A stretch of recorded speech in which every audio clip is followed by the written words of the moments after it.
موت کے بعد کی زندگی، جسے سفر عدم کہتے ہیں، یہ عالم برزخ ہے۔ اور عالم برزخ کا جو پہلا مرحلہ ہے وہ ایک مسلمان کے لیے قبر ہے، لیکن موت کے بعد قبر باقی ادیان کے لوگوں کے لیے تو لازم نہیں ہے۔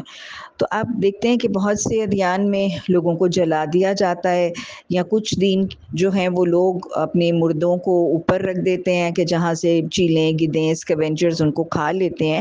تو ڈیڈ باڈیز کو ڈسپوز آف کرنے کے، ہندوؤں میں ان کو جلا دیا جاتا ہے، تو ڈیڈ باڈیز کے ڈسپوز آف کرنے کے مختلف طریقے مختلف گروہوں میں، اسکولز آف تھاٹس میں اور ادیان میں موجود ہیں۔ تو this by no means implies کہ جو مر جاتے ہیں اور وہ قبر میں نہیں جاتے تو ان کے اگلے مرحلے کیا ہوں گے اور ان کو پھر کیسے زندہ کیا جائے گا، بیکاز ملٹیپل احادیث میں اس کا حوالہ موجود ہے۔ جیسے ایک حدیث کے الفاظ ہیں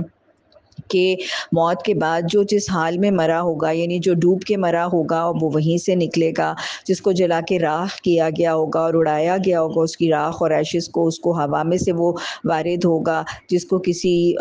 درندے نے کھا لیا ہوگا وہ اس کے پیٹ میں سے جو ہے اس کو اٹھا کھڑا کیا جائے گا۔ سو جس طرح جدھر جس کی موت ہوئی ہوگی، قیامت کے دن بعث بعد الموت اس کو وہیں سے اٹھا لیا جائے گا، اور یہاں تک ہے کہ جس حالت میں وہ فوت ہوگا اس کو اسی حال میں اٹھایا جائے گا۔ لائک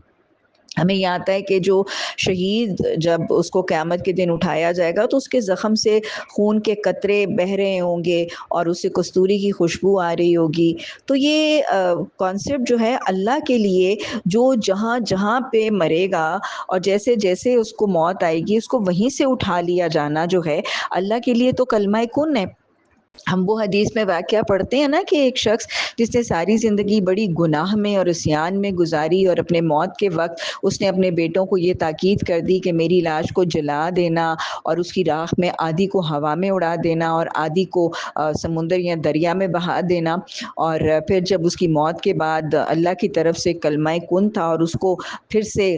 جو ہے وہ جمع کر کے زندہ کر کے اٹھا کے کھڑا کر دیا گیا تھا، تو اللہ نے پوچھا کہ پیچھے کیا جذبہ، کیا متحرک تھا کہ تو نے اپنے بیٹوں کو یہ وصیت کی تھی جلانے کی اور اڑانے کی اور بہانے کی؟ تو اس نے کہا تھا کہ اللہ، میں نے زندگی اتنی گناہ میں گزاری تھی کہ موت کے بعد تیرے سامنے کھڑے ہونے کا خوف میرے دل میں اتنا آیا، تو میں نے کہا کہ مجھے جلا کے اڑا دو اور بہا دو تاکہ میرا کوئی ذرہ بھی نہ رہے اور ایسے منتشر ہوں کہ مجھے پھر تیرے سامنے حاضر نہ کیا جائے۔ حدیث میں تمہیں پتہ چلتا ہے کہ یہ اللہ کے سامنے کھڑا ہونا، وَلِمَنْ خَافَ مَقَامَ رَبِّهِ جَنَّتَانِ، کہ جو اللہ کے سامنے کھڑے ہونے سے ڈر گیا اس کے لیے جنتوں کے وعدے ہیں۔ تو اس شخص کے گناہ بخش دیے کہتے ہیں۔ But from here we clearly learn کہ جو موت کے بعد جہاں پہ بھی ہے، قبر میں ہے، سمندر میں ہے، کسی کھائی میں ہے، ڈوب کے مرا ہے، درندے نے کھایا ہے، ہواؤں میں اڑایا ہے، جہاں پہ بھی ہوگا، اللہ کے حکم سے جب نفخ فی الصور، جب سور میں پھونک ماری جائے گی اور لوگوں کو زندگی کے بعد اٹھایا جائے گا، تو اٹ از ناٹ نیسسری کہ وہ قبر ہی میں ہوں گے تو پھر ان کو اٹھایا جائے گا۔ جو جہاں جس کیفیت میں ہوگا اس کو وہیں سے اٹھا لیا جائے گا، اور پھر اس کے اگلے مرحلے جو ہیں اس کے بعد حشر اور اس کے بعد حساب کتاب، سوال، پل صراط، جنت جہنم، وہ باقی کے مرحلے جو ہیں وہ اسی کے مطابق ہوں گے۔ تو لہٰذا یہ واضح طور پر ہمیں حدیث سے بھی پتہ چلتا ہے۔ اور پھر جیسے اللہ قرآن میں کہتا ہے کہ ہم تو تمہارے جوڑ جوڑ کو بنانے پر قادر ہیں، اور اللہ قرآن میں یہ بھی کہتا ہے کہ جب انسان کے جسم کو مٹی کھا لیتی ہے اور اس کی ہڈیاں بھی منتشر ہو جاتی ہیں تو اس کے جسم کے اعضاء جہاں جہاں پر ہوں وہ اللہ کے علم میں ہے، تو ان کو جمع کر کے اس انسان کو پھر سے تخلیق کرنا اللہ کے لیے مشکل نہیں ہے۔ اور وہ واقعہ بھی ہم حضرت ابراہیم علیہ السلام نے جب اللہ سے سوال کیا کہ اللہ مجھے تو دکھا کہ تو مردوں کو کیسے جمع کرے گا، تو وہ 4 پرندے مانوس کرنے کا حکم اور پھر ان کو ٹرین کرنے کا حکم کہ ان کو دانہ ڈالنے کے لیے بلانا، اور پھر یہ حکم کہ ان کو ذبح کریں اور ان کے جسم کے ٹکڑے بنائیں اور ان کو مکس کر کے 4 پہاڑوں پہ رکھیں، اور پھر آپ بلائیں گے تو وہ آپ کی طرف اسمبل ہو کے وہ سارے ٹکڑے جو ہے آپ کی طرف آئیں گے۔ تو بس یہی وہ تصور ہے۔ اور جب اللہ یہ کہہ دیتا ہے کہ جو ذرا ذرا منتشر ہوتا ہے وہ سب اللہ کے علم میں ہے، اور ہمیں حدیث بہت ایک طویل حدیث ہے جس کا مفہوم اگر میں بتاؤں کہ انسان کے جسم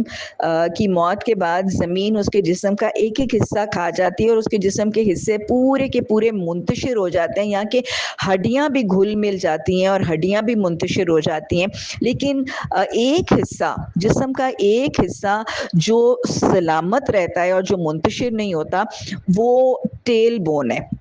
جو ریڑھ کی ہڈی کا آخری مورا، جسے ٹیل بون کہا جاتا ہے یا کاکسکس کہا جاتا ہے میڈیکل ٹرمینالوجی میں، دم کی ہڈی، یہ ہمیں حدیث سے پتہ چلتا ہے کہ یہ جو ہے یہ منتشر نہیں ہوتی اور اس کو زمین نہیں کھاتی، بیکاز میڈیکلی سائنٹیفکلی بھی یہ پروون ہے کہ اگر ٹیل بون کو ایکوا ریجیا میں وہ جو سارے کے سارے ایسڈز کو ملا کے جو سب سے اسٹرانگ سالوینٹ بنایا جاتا ہے، اس کو اس میں بھی ڈال دیا جائے نا تو وہ اس میں بھی ڈیزالو نہیں ہوتی اور وہ اس کو نہیں کھاتی، یہ اتنی سخت ہوتی ہے۔ تو یہ ٹیل بون جو ہے نا وہ ہر فوت ہونے والے شخص کی جہاں پہ ہوگی، حدیث سے یہ پتہ چلتا ہے کہ اس کے جسم کی تخلیق اسی جگہ سے کی جائے گی جہاں پہ اس کی دم کی ہڈی ہے، اور دم کی ہڈی سے ہی پھر انسان کے جسم کو واپس اس کے منتشر اجزاء کو جمع کر کے تخلیق کیا جائے گا۔ سو اتنی فائنس ڈیٹیلنگ کے ساتھ، پریسیژن کے ساتھ ہمیں یہ سارے تصورات قرآن میں اور حدیث میں یہ حقائق سمجھائے گئے ہیں۔ اللہ سبحانہ تعالیٰ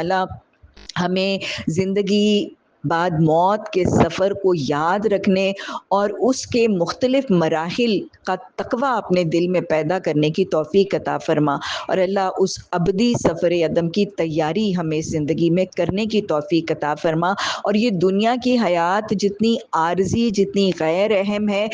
اس کا احساس ہمیں ابدی زندگی کے مقابلے میں، ابدی زندگی جتنی اہم ہے، جتنی امپورٹنٹ ہے اور جتنی طویل ہے، اس کا احساس کر کے ہمیں اپنے عمل کو بدلنے اور اعمال صالحہ کو اپنانے کی توفیق عطا فرما۔